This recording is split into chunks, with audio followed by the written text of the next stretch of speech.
Selamat pagi. Anda sedang menonton Awani Pagi bersama saya Nur Syazwani Safusyam dan juga rakan penyampai Hakim Rahman.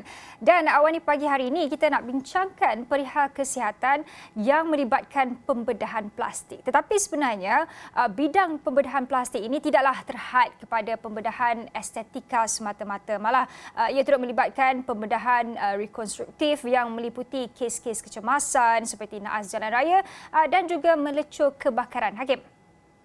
Ya, dan pagi ini kita nak membawakan topik jangan pandang remeh rawatan luka kebakaran.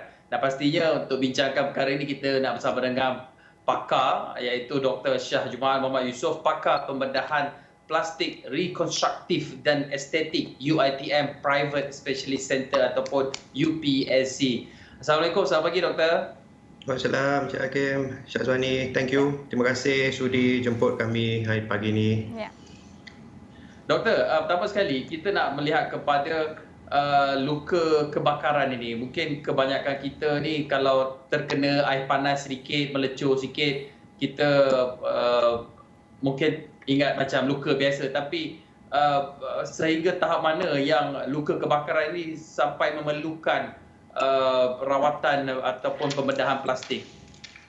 Actually, nak kata luka tu kita boleh bahagikan kepada apa kita kategori sebagai luka minor ya, dan luka yang major. Luka kebakaran yang minor kita kata boleh dipantau atau dirawat di klinik kesihatan atau di GP yang terdekat. Tidak memerlukan rawatan di unit rawatan kebakaran. So apa yang dikatakan sebagai minor, luka minor ada salah satu kata yang luka tu kecil. Apa yang maksudkan kecil kan? Sebesar tapak tangan, yang tu dikatakan kecil lah. Kalau luka tu lebih kecil daripada luka tapak tangan, boleh dirawat di klinik-klinik yang berdekatan. Selain daripada itu, kalau luka tu tidak ada pada tempat yang kritikal, seperti tidak melibatkan tangan, muka, kaki ataupun tempat kepaluan. Tempat kritikal ni memerlukan rawatan oleh pakar kebakaran. Luka-luka lain yang boleh juga dirawat atau dikategorikan sebagai minor adalah luka yang tidak berpunca daripada kejahatan elektrik, bahan-bahan kimia atau radiation. Jadi inilah boleh kata sebahagian daripada apa yang boleh kata luka yang minor. Kebanyakan luka yang berlaku yang berpunca daripada sama ada nyalaan api ataupun scalding ataupun air panas, suhu panas. Jadi yang tu statistik menunjukkan lebih kurang 80% adalah disebabkan oleh sama ada nyalaan api ataupun benda cecair panas. Doktor, bagi luka kebakaran kronik pula, apakah orang kata indikasi yang menunjukkan bahawa itu adalah satu luka kebakaran yang kronik? Kita kata kronik ni kalau luka tu tidak sembuh dalam jangka masa yang kita tetapkan, yang tu jadi luka jadi kronik lah. Kebanyakan luka, kita kata tahap kedua ya, secondary burn, seharusnya sembuh dalam jangka masa 2 minggu. Sekiranya luka itu lebih daripada 2 minggu masih tidak sembuh, yang tu yang dikatakan luka yang kronik. Jadi yang inilah yang penting disebabkan untuk mengelakkan luka daripada menjadi kronik, seeloknya luka ini mendapat perhatian yang sewajarnya, dan itulah yang kata-kata janganlah dipandang remeh, kerana luka walaupun kecil sekiranya tidak dirawat dengan betul boleh menjadi luka yang kronik dan menyebabkan komplikasi ataupun fungsi terjejas pada masa depan.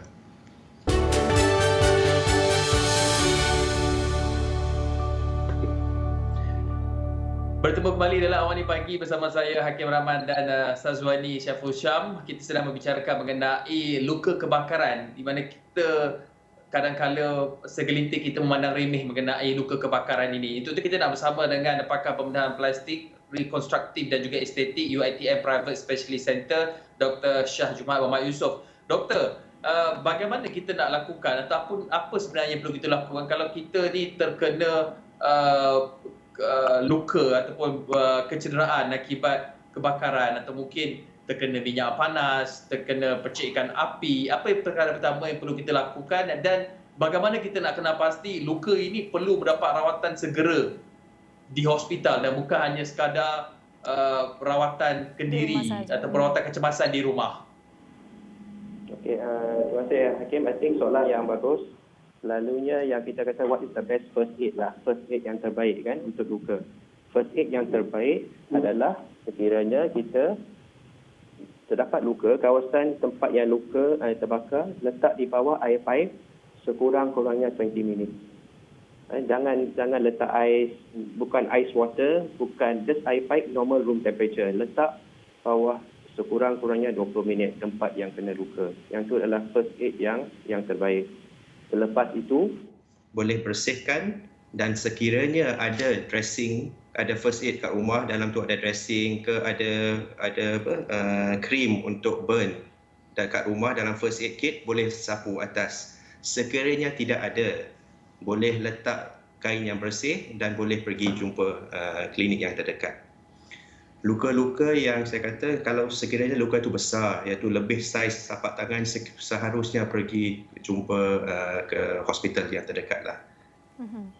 Kalau kecil, luka itu kecil, boleh pergi ke klinik yang terdekat. Kita masih mensyorkan untuk mendapat rawatan oleh pengamal perubatan. Disebabkan walaupun luka itu kecil, kadang-kadang boleh mendapat komplikasi seperti jangkitan yang boleh menyebabkan luka itu sama ada mendalam atau membesar ataupun memerlukan rawatan yang lebih daripada dressing sahaja. Jadi seeloknya kalau walaupun kecil, pergilah ke klinik yang terdekat, at least mendapat opinion daripada pengamal perubatan. Tapi first aid yang important is that air, running water bawah air pipe 20 minutes. Bagaimana untuk kita pastikan tidak berlakunya komplikasi yang lebih teruk? Mungkin apabila sudah melakukan langkah awal itu ataupun first aid itu, mungkin komplikasinya itu kita tidak tahu. Jadi apakah komplikasi yang kita berdepan sekiranya mungkin lambat ke hospital ataupun untuk mendapatkan rawatan susulan? Komplikasi yang selalu, kalau walaupun luka yang kecil, adalah yang pertama itu jangkitan. Jangkitan akan berlaku sekiranya nampak kan luka itu initially dia akan merah dan sakit yang terlebih. Luka itu semakin basah kan, ataupun of course paling teruk tu nampak nanah keluar lah. Tetapi yang sebelum nanah, luka tu akan merebak, nampak merah kan, merah tu akan merebak keliling luka tu dan tempat tu akan sakit.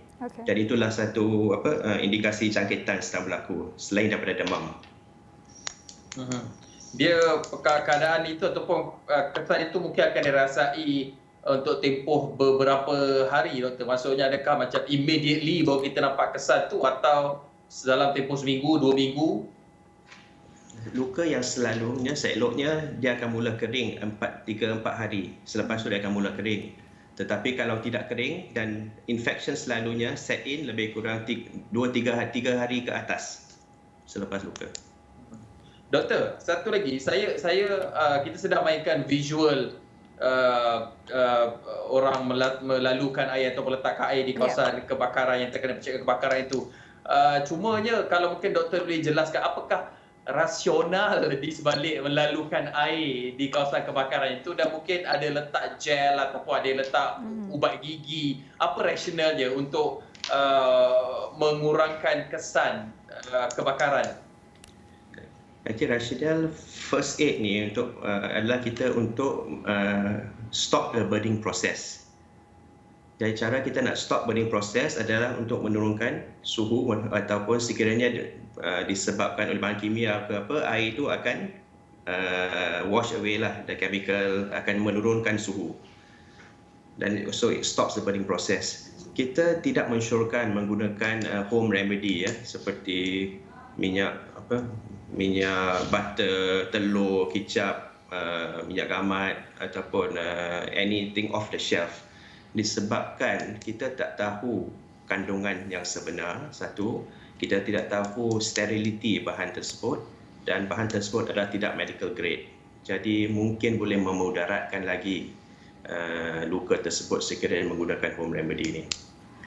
Doktor, kita dengar banyak mitos-mitos yang boleh mengelakkan daripada berlakunya komplikasi yang lebih teruk. Mungkin doktor boleh senaraikan apakah bahan-bahan yang tidak boleh digunakan ataupun sebaiknya tidaklah digunakan untuk rawatan kecemasan itu?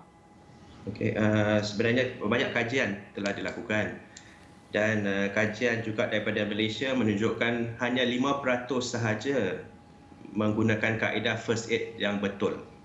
Ya, that means 95% tidak menggunakan kaedah first aid yang betul. Kebanyakan menggunakan minyak gamat dah. Selain daripada itu, kicap, susu, telur, minyak masak, mentega, ubat gigi. Yang ni yang benda yang kerap digunakan. Jadi diharap tidaklah kita menggunakan benda-benda whole plant remedy ini.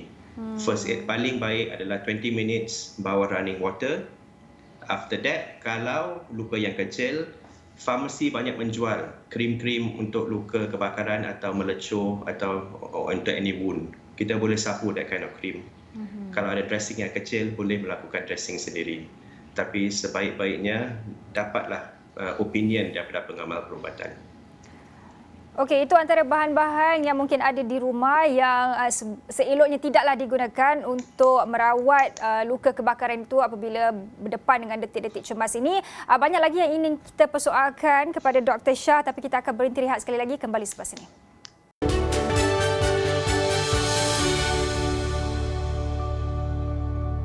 Bertemu kembali, kita nak sambung perbincangan kita mengenai rawatan ataupun luka kebakaran ini bersama dengan Dr. Shah Jumaat Muhammad Yusof, pakar pembedahan plastik rekonstruktif dan juga estetik UiTM Private Specialist Center.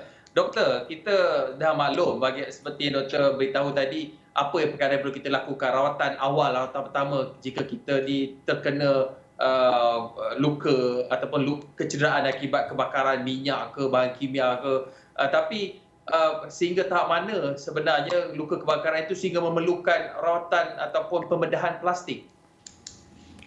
Okay, rawatan, saya mesti katakan tahap kebakaran terdapat 3 tahap generally. First degree burn, tahap pertama, tahap kedua, tahap ketiga. Tahap pertama dan tahap kedua sekiranya dirawat dengan betul, insya-Allah dia boleh sembuh dengan dressing atau dengan tidak memerlukan pembedahan. Tetapi rawatan tahap yang ketiga, iaitu third degree burn, yang ni kebakaran yang melibatkan keseluruhan lapisan kulit. Yang this kebakaran macam third degree ni yang selalunya memerlukan rawatan atau pembedahan, iaitu pembedahan tampalan kulit, di mana kita perlu menggantikan kulit yang telah terbakar, dan tempat yang kita ambil selalu kita akan ambil sama ada daripada peha ke daripada kawasan lain badan. Doktor, di UPSC mungkin doktor boleh jelaskan luka kebakaran kecil yang mana yang sesuai untuk mendapatkan rawatan di UPSC ini? Di UPSC, luka kebakaran bukan melibatkan saja pakar pembedahan plastik. Ya juga mungkin ya memerlukan rehabilitation, occupational therapy dengan pakar-pakar yang lain. Dan UPSC ini memiliki keseluruhan kebakaran yang diperlukan untuk merawat luka. So nak kata, tetapi kita tidak, luka yang boleh dirawat adalah luka yang minor, yang saya cakap tadi kurang daripada 1% saiz badan. Luka yang disebabkan oleh api, melecur, dan sekiranya melibatkan tempat yang kritikal, boleh jugalah datang ke UPSC kerana kita memiliki kepakaran daripada segala semua aspek bidang rawatan luka. Alright. Doktor, satu lagi soalan. Kita tahu, sekejap Hakim, kita tahu kalau apabila kita mengalami luka akibat kebakaran ni, dalam proses sembuh dia tu mungkin akan makan sedikit masa, dan kita tahu juga apabila dalam proses sembuh tu dia akan berlaku gatal-gatal. So jadi macam mana kita nak pastikan ia tidak merebak, ataupun bagaimana kita nak menghalang supaya luka itu lebih besar akibat kita garu sebab gatal tu? Betul. Gatal dia, orang kata bila gatal tu maksudnya sembuh lah, kan. Selalunya gatal yang berlaku selepas luka tu mula sembuh. Disebabkan luka yang baru sembuh, kulit yang baru sembuh atau parut yang ada tu selalu dia kurang pelembab, kan. Kulit yang normal ni kita ada kelenjar yang boleh melembabkan kulit. Jadi salah satu punca utama rasa gatal tu adalah luka tu mungkin kering. Jadi kita memang syorkan untuk sapu krim pelembab dan mengurut, massage the area. Selain daripada itu, sekiranya tidak juga tak dapat tahan juga, kita adalah ubat yang kita bagi untuk mengawal simptom katal itu.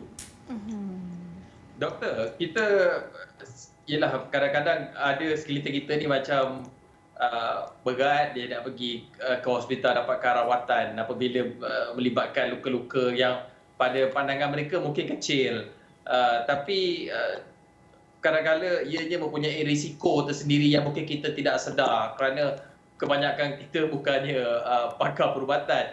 Tapi apa kesan ataupun worst case scenario rawatan ataupun kecederaan akibat kebakaran ini yang tidak diberikan rawatan? Adakah ia sehingga boleh menyebabkan berlaku jangkitan di bahagian lain ataupun jangkitan hingga ke saluran darah ataupun ke organ-organ lain yang boleh memberikan risiko yang lebih buruk?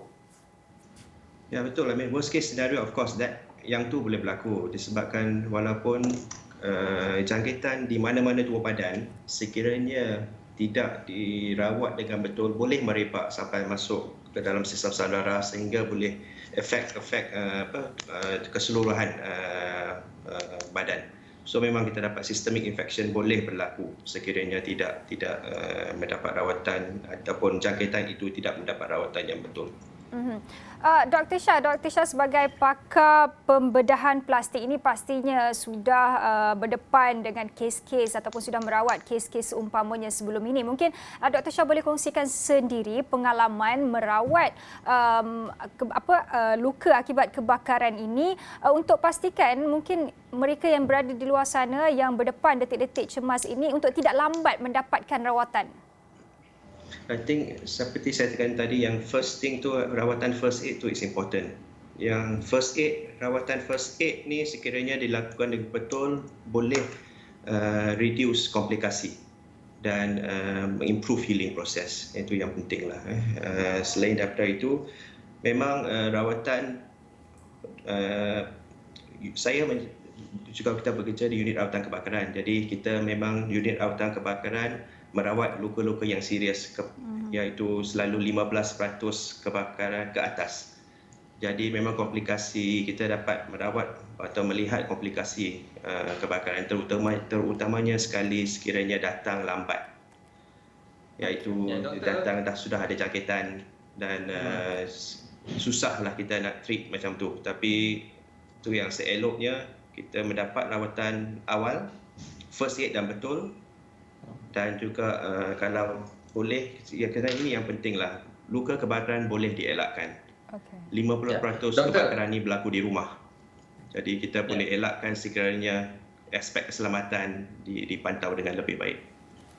Aspek keselamatan dan juga pengetahuan bagaimana untuk menguruskan luka tersebut. Doktor, kalau CPR, bantuan pernafasan untuk jantung terhenti, ada kursusnya, ada mesinnya sendiri, ada defibrillator, betul ke sebutan dia tu?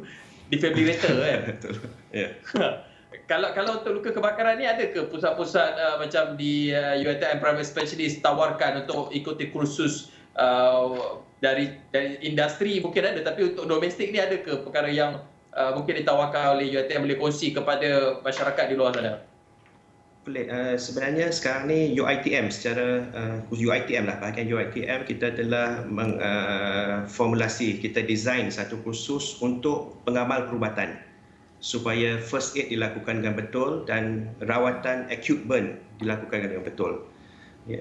Yang tu satu 1.5 day course yang dilakukan didesain oleh pakar-pakar pembedahan di UiTM. Tapi yang ni untuk pengamal perubatan dan bukan untuk public lah at the moment. Okey. Baik, terima kasih Dr. Shah Jumaat Muhammad Yusof yang merupakan pakar pembedahan plastik rekonstruktif dan estetik UiTM Private Specialist Center UPSC atas perkongsian untuk kita tidak pandang remeh terhadap rawatan luka kebakaran. Banyak yang dibincangkan termasuklah mungkin bahan-bahan yang tidak boleh digunakan sebagai first aid kit semasa ataupun ketika berdepan dengan luka akibat kebakaran ini. Saya kira itu perkongsian yang dapat kami kongsikan untuk jam ini. Sekian, saya Nur Syazwan Safusham. Saya Hakim Rahman, jumpa lagi.